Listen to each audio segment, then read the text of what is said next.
కాదు మీరన్నట్టుగా ఏందంటే ఒకళ్ళిద్దరు ఏమైనా పొరపాట్లు పడ్డయి ఉంటే దాన్ని మళ్ళీ సైట్ ఓపెన్ కాకపోవడం ఇట్లాంటి కొద్దిగా ప్రాబ్లమ్స్ జరుగుతాయి. అన్ని వ్యవస్థలో ఇప్పుడు 1, 6 అనేది సహజంగా జరుగుతుంది. కానీ అది గవర్నమెంటే చేసిన దాన్ని కూడా సవరణ చేస్తామనుకోవచ్చు. కానీ ధరణి వల్ల బావుంది. సరే ఈ నల్గొండ జిల్లాలోనే రాష్ట్రంలోనే లేని సీనియర్ నాయకులు, అనుభవజ్ఞులు ఈ నల్గొండ ఉమ్మడి జిల్లాలో ఉన్నారు. అయినప్పటికీ గూడా ఇక్కడ ఉన్న నీటిపారుదల శాఖ మంత్రి గూడా ఇక్కడే కొనసాగిస్తుండు. పొలాలు ఎండిపోతున్నాయి సార్. మీరు గూడా ఒక రైతు. ఆవేదన ఏ విధంగా ఉంది సార్? బాధనిపిస్తది గాని రైతుకి. రైతు పండించిన పంట చివరి టైంలో చేతికొచ్చే టైంలో నీళ్ళు లేక 1, 2 తళ్ళు తక్కువైనప్పుడు, నీళ్ళు లేనప్పుడు ఆ బాధేందనేది ఒక వ్యవసాయం చేసిన రైతుకు ఎంతో ఆవేదన చెందుతది. ఎందుకంటే పెట్టుబడి పెట్టేసేసి, కష్టం చేసేసి, చివరి టైంలో ఇంకో 15 రోజులు, 20 రోజులు పంట 1,00,000, 2,00,000 చేతికొస్తది అనే టైంలో వాటర్ లేక ఎండిపోతుంది. ఇంకోటేందంటే అన్నిటికంటే ఖమ్మం జిల్లాకు పోతుంది.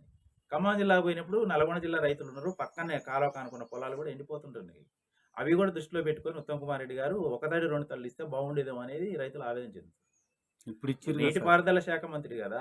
కాబట్టి ఆ అవకాశం చేతిలో ఉంది గాబట్టి వినియోగించుకొని ఇచ్చినట్టయితే రైతులకి మంచిగా న్యాయం జరిగేదేమని రైతులు అనుకుంటుర్రండి. ఇప్పుడు ఇప్ ఇస్తుర్రండి. ఇప్పుడు ఆల్రెడీ అయిపోయినాయండి. ఇప్పుడేమున్నాయి పొలాలు? ఎండిపోయే వరకు ఎండిపోయినాయి. ఒకటారుంటే కోసేసిర్రు అయిపోయింది. ఇప్పుడు వాటర్ రావటం వల్ల లాభం ఏం లేదు. ఏమనంటే ఒకవేళ త్రాగునీరుకి సంబంధించి జనాలకు ఇబ్బంది ఏంటంటే అట్లా ఇస్తే ఇయ్యొచ్చేమో గానీ పంటని అయితే రక్షించుకోలేకపోయినాం. ఎట్లా ఉంది సార్ ఆయన ఎంపీగా ఉన్నప్పుడు డెవలప్‌మెంట్ ఏ విధంగా ఉండేది? ఎప్పుడండి? ఉత్తమ్ కుమార్ రెడ్డి ఎంపీగా ఉన్నప్పుడు. ఇంక అప్పుడు డెవలప్‌మెంట్ అంటే ఇప్పుడు ఎంపీ గారి నిధుల నుంచి ఏమన్నా వచ్చినయుంటే ఇగ వాళ్ళ వారి పరిధిలో రోడ్లు గాని ఏమన్నా ఉంటే చేసేది గాని. ఇప్పుడు క్యాబినెట్‌లో అయితే ఉత్తమ్ కుమార్ రెడ్డి గారు మంచి ప్లేస్‌లో ఉన్నారు. ఏమనుకున్నా జనాలకు చేయొచ్చు. మరి మాకైతే పంటలైతే రక్షించుకోలేకపోయినాం. అదే బాధ ఎక్కువ. సార్ ఇప్పుడు ఈ కోదాడ కాన్స్టిట్యున్సీ ఎలాంటి అభివృద్ధి చెందింది సార్? మీరు ప్రభుత్వంలో అధికారంలో ఉన్నప్పుడు 10 ఏళ్ళు. మంచిగానే ఉందండి. ఇప్పుడు నీళ్ళ విషయానికొస్తే నీళ్ళు ఇచ్చిండు కేసీఆర్ గారు. కరెంట్ కావాలంటే కరెంట్ ఇచ్చేసిండు. కొన్ని ఏందనంటే ఇప్పుడు ఈ రుణమాఫీ ఉందండి. లాస్ట్ మినిట్‌లో కొన్ని చేయలేకపోయారు. అదే అర్థమైంది. కొన్ని అయ్యి కొన్ని కాకపోవడం అది కూడా ఒక నష్టం జరిగిందనేది టీఆర్ఎస్ పార్టీకి మాకు అర్థమైంది. సార్ ఇప్పుడు ఎంపీ డెవలప్‌మెంట్ విషయానికొచ్చేసరికి రోడ్లు గాని మిగతాయి ఏమన్నా ఉంటే మంచిగానే జరిగినాయి. ఎందుకు కేసీఆర్ ఓడిపోయిండు సార్? ఏమన్నా బలమైన కారణం ఉందా? కేసీఆర్ గారికి ఇప్పుడు ఓడిపోవడానికి మెయిన్ కారణం ఏంటనేది ఇప్పుడు మనందరం అనుకునేది కూడా అదే కదండీ. కాంగ్రెస్ పార్టీ 6 గ్యారంటీలు ఇచ్చేసేసి ఏదో ఇస్తాం, ఏదో ఇస్తాం అని చెప్పేసి జనాలకు చెప్పిన మాటలను జనాలు నమ్మిర్రు. ఆ నమ్మకం వల్ల ఓట్లేసిర్రు. ఇప్పుడు 3 నెలలకే మార్పొచ్చేసింది. ఈ ఎంపీ ఎలక్షన్‌లు ఇంకొక 3 నెలలుంటే ఇంకొంచెం మార్పొచ్చేదేమో. ఈ 3 నెలలకే వచ్చేసింది. ఇప్పుడు నేను ఇంతకుముందు మీకు చెప్పినట్టుగా మీకు రిజల్ట్ రేపు అర్థమైతది కదండీ. ఎమ్మెల్యే ఎలక్షన్స్‌కి ఎంత ఓటింగ్ పడ్డది. ఇప్పుడు రేపు ఎంపీ ఎలక్షన్‌కి ఎంత ఓటింగ్ పడతది. ఇప్పుడు అధికారంలో అంటే ఓటింగ్ ఎక్కువ ఉండాలి కదా వాళ్ళకింకా. రేపు కనిపిస్తది మేము చెప్పకపోయినా. అయితే ఇక్కడున్న బీఆర్ఎస్ అభ్యర్థి కంచర్ల కృష్ణారెడ్డి గారిని ఎంపీ ఎందుకు గెలిపించాలి సార్? ఉపయోగం ఏంటి గెలిపియడం వల్ల? చదువుకున్నాడు. మంచి ఓపిక గల వ్యక్తి. విద్యావంతుడు. ఒక రైతు బిడ్డ. రైతు సమస్యలను అర్థం చేసుకుంటాడు. రైతు సమస్యల మీద పోరాటం చేయగలుగుతాడనేది. అంటే ఒక్కడు రాజకీయ అనుభవం లేదు కదా సార్. అతనికి ఎప్పుడు రాజకీయంలో పోలేడు. రాజకీయ అనుభవం లేదు. ప్రజలలో లేడు. ఇప్పుడు ఎలా? రాజకీయం అనుభవం అనేది ఎవరికైనా వచ్చిన తర్వాత రాజకీయంలో అనుభవం ఎక్కువ వస్తదండి. అంతకుముందు కూడా ఇప్పుడు ఆయన చదువుకోలేదు, లేకపోతే ఆయనకి ఏం తెలవదు అనంటే వేరే విషయం. స్టడీ నాలెడ్జ్ ఉంది గానీ అన్నీ అవగాహన చేసుకోగలుగుతాడు. రాజ ప్రజలకు తెలవదు కదా సార్ అతను. ప్రజలకు అననే ఇప్పుడు ప్రజలు ఎవరు అమాయకులండి? ప్రజలందరూ విద్యావంతులు ఇయాల. 90% విద్యావంతులే. ఎవరు ఏంటి అనేది ఇయాల ప్రతి ఒక్కళ్ళ బయోడేటా చూడటానికి రెడీగా ఉంది. ఇప్పుడు మనం ఇప్పటిదాకా అనుకున్నామండి. 6 గ్యారంటీలు అన్నాం. చెప్పిర్రు. సీఎం స్థాయిలోకి పోతుండ్రు.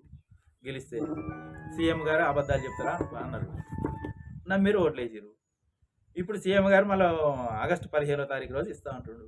అది కూడా చూస్తారు జనాలు. ఇస్తేనేమో సర్లే అనుకుంటారు. ఒకటి అబద్ధం ఆడినా ఒకటి ఇచ్చిండులే, ఒక డేట్ పోయినా ఒక డేట్ ఇచ్చిండు అనుకుంటారు. అది కూడా మిస్ అయింది అనుకోండి. జనాలు ఏమనుకుంటారు అనేది మేము చెప్పనవసరం లేదు కదా ఇగ. అట్లా 6 గ్యారంటీలయి కూడా ఏ ఏ గ్యారంటీ ఎక్కడెక్కడ బ్రేక్ అయితుంది, ఎక్కడెక్కడ ఇస్తుర్రు, ఇచ్చిన వాటిలో ఎంతమందికి లబ్ధి పొందుతుర్రు అనేది ముఖ్యమైనది.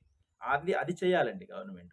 ఇప్పుడు మేము ఇస్తున్నాం అనంటే 100 మంది అనుకోండి ఇద్దరికిస్తే ఇచ్చినట్టు కాదది. 100 మందిలో ఎవరైతే లబ్ధి పొందుతుర్రో, ఎవరికైతే అర్హులు అనేది ఆ బయోడేటా ప్రకారం ఇస్తే న్యాయం చేసినట్టు. సరే ఈ మునగాల మండలంలో ఎన్ని సర్పంచి స్థానాలు బీఆర్ఎస్ గెలుచుకోబోతుంది సార్? ఇది వచ్చేసారండి. రేపు సర్పంచ్ ఎన్నికలలో. నాకు తెలిసయితే మెజారిటీ గెలుస్తారనుకుంటున్నాను. గవర్నమెంట్ కాంగ్రెస్ ఉన్నాక కూడా. ఎందుకంటే ఈ వ్యత్యాసం ఏందో కనిపిస్తుంది కాబట్టి జనాలు అమాయకులు కాదు కదా! తొందరగా అర్థం చేసుకుంటారు. కాబట్టి ఎక్కువ స్థానాలు. ఇన్ని అనేది మేము ఫిగర్ చెప్పలేము గానీ మంచిగానే గెలవబోతుందనేది మాకు ఒక ఆలోచన అన్నమాట. ఈ 3 నెలల పరిపాలన చూసాం.